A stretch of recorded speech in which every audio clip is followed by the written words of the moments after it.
राजा ने देवी की सलाह मानते हुए एक योजना बनाई।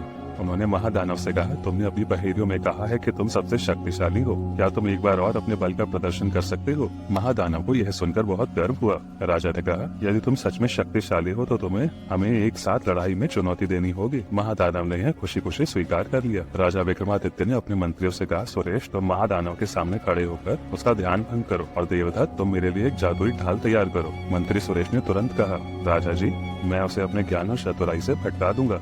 मैं उसे अपने शब्दों से उलझाऊंगा ताकि आप सही समय पर उस पर वार कर सको। राजा ने कहा, बहुत अच्छा सुरेश। लड़ाई शुरू हुई। महादानव ने अपनी ताकत दिखाते हुए एक बार फिर राजा पर हमला किया, लेकिन मंत्री सुरेश ने महादानव से कहा, क्या तुम वास्तव में इतने शक्तिशाली हो? क्या तुम यह साबित कर सकते हो कि तुम मुझसे ज्यादा शक्तिशाली हो? महादानव ने राजा पर हमला करने के बजाय सुरेश की ओर मुड़कर कहा, तुम्हें नहीं पता मैं कितना शक्तिशाली हूँ। महादानव ने सुरेश पर हमला कर दिया और तभी राजा ने अपनी ढाल को आगे किया और महादानव के हमले को रोक दिया। इस दौरान मंत्री सुरेश ने महादानव को व्यस्त रखा और राजा ने उसके घमंड का फायदा उठाया। जब महादानव ने एक बड़ा हमला किया, राजा ने अपने तीर से सही समय पर वार किया। महादानव दर्द में चिल्लाया, तुमने मुझे धोखा दिया, और धीरे धीरे उसकी शक्ति समाप्त हो गई। राजा विक्रमादित्य की बुद्धि, मंत्रियों की सहायता और देवी सिद्धिदात्री की कृपा से उन सब ने महादानव को हरा दिया। प्रजा ने राजा की बहादुरी की सराहना की और राज्य में खुशी का माहौल था। राजा ने प्रजा को आश्वस्त किया कि वे हमेशा उनकी सुरक्षा करेंगे और राज्य में कभी भी डर का माहौल नहीं होने देंगे। इस तरह राजा विक्रमादित्य ने अपने राज्य को सुरक्षित किया